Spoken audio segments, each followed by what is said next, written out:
What's up guys, and welcome to today's eCom Q&A session where I answered your e-commerce and Google Ads questions again. So this time we have some questions about smart shopping campaigns, about product testing and some other stuff.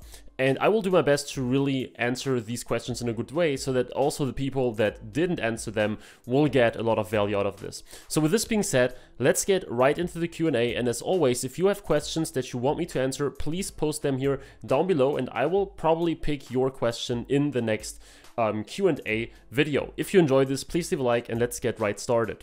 So the first question I actually got per email. This is why you will see it in this format here. And this question is, hey man, what is the best bidding strategy for Google Ads when starting out and the best strategy in general? Now, when starting out, this is quite easy to answer because when I start a new campaign, 95% of the time I use manual CPC, very straightforward.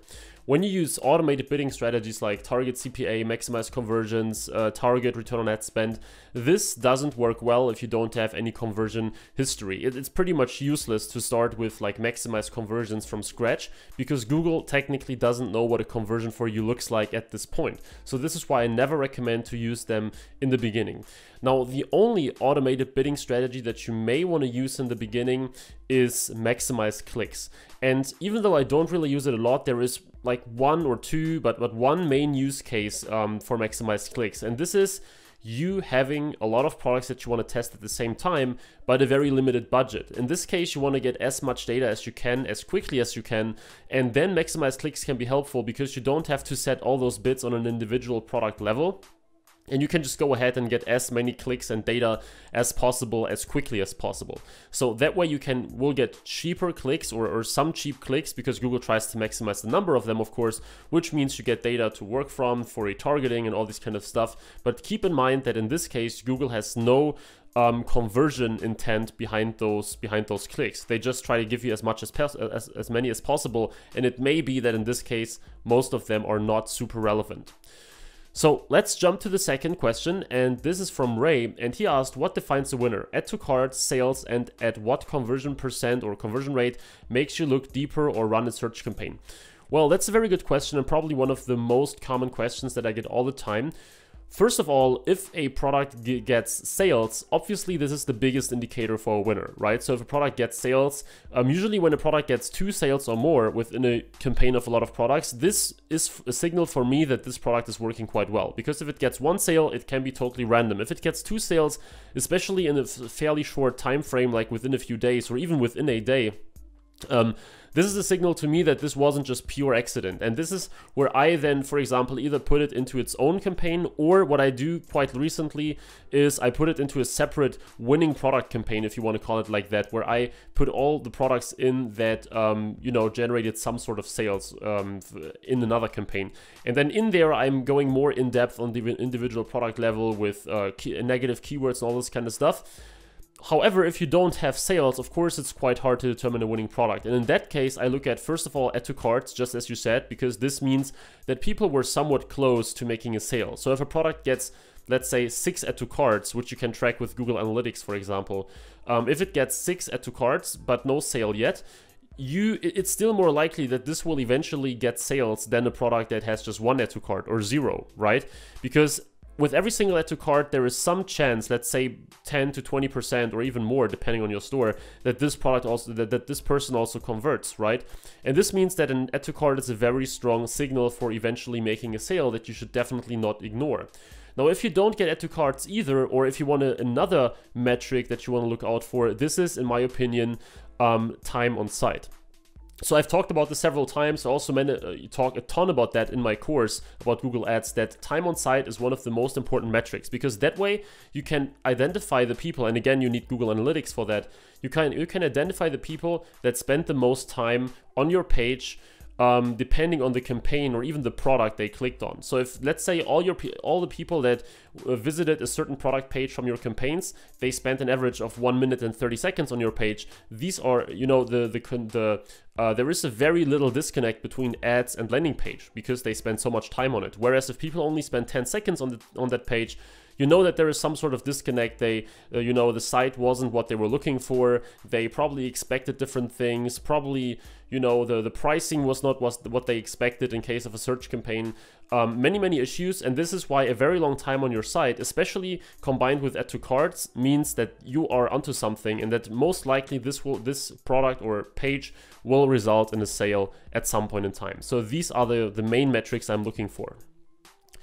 Okay, then we have Chris, and he asked, does Google Shopping even work anymore? Which is, of course, a very general question, but, you know, it definitely works. You know, it's still one of the lowest hanging fruit, if not the lowest hanging fruit in e-commerce. If you don't, I believe if you run an e-commerce business, you absolutely need to run a Google Shopping campaign. There is no way around it, because practically any business has the chance to make constant profitable sales with Google Shopping, and you're definitely missing out.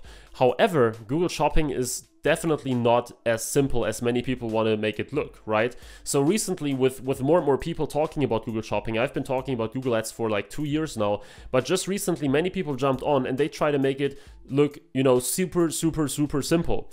That you just have to create a shopping campaign and that's it, that it automatically generates sales. And this is definitely not the case, because Google Shopping, I just checked the statistic yesterday, or, you know, where it said that Google Shopping grew by 40 or 35% or something in 2017. And this already shows you how many new advertisers are joining the Google Shopping game at this point, right? So it's growing super fast.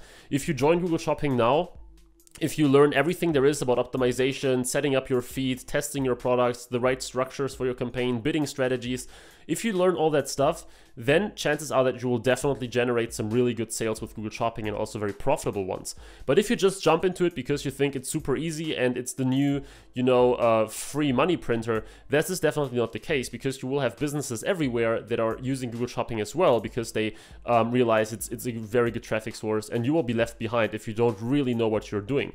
So if you have some sort of money to invest, like at least a couple $100 in total, and you you know, you really dealt with all the stuff that there is to know about Google Shopping, the things that I just mentioned, then you have a fairly good chance of actually making really good and profitable sales within a relatively short amount of time, very short period of time. So this is, but this is essential here. So don't jump into Google Shopping or Google Ads in general thinking that it's a money printer and super easy just because it's like the new hot traffic source. But then, yes, Google Shopping is absolutely awesome still to this day in early 2019. Then we have Puneet Dahlia, and he asked, thanks for sharing, love your content. One question, won't we have to pay import duties if we sell high-ticket products? Well, Puneet, you definitely have to, depending, well, it depends on your country, right? So it doesn't matter if it's high ticket or low ticket. In fact, most likely, you know, for some low ticket items, you may not have to pay them, because there's a threshold until you don't have to pay import duties, and at least in Germany it's that way. But when it comes to higher ticket products, I don't know how it's in other countries, but most likely you will have to do that too.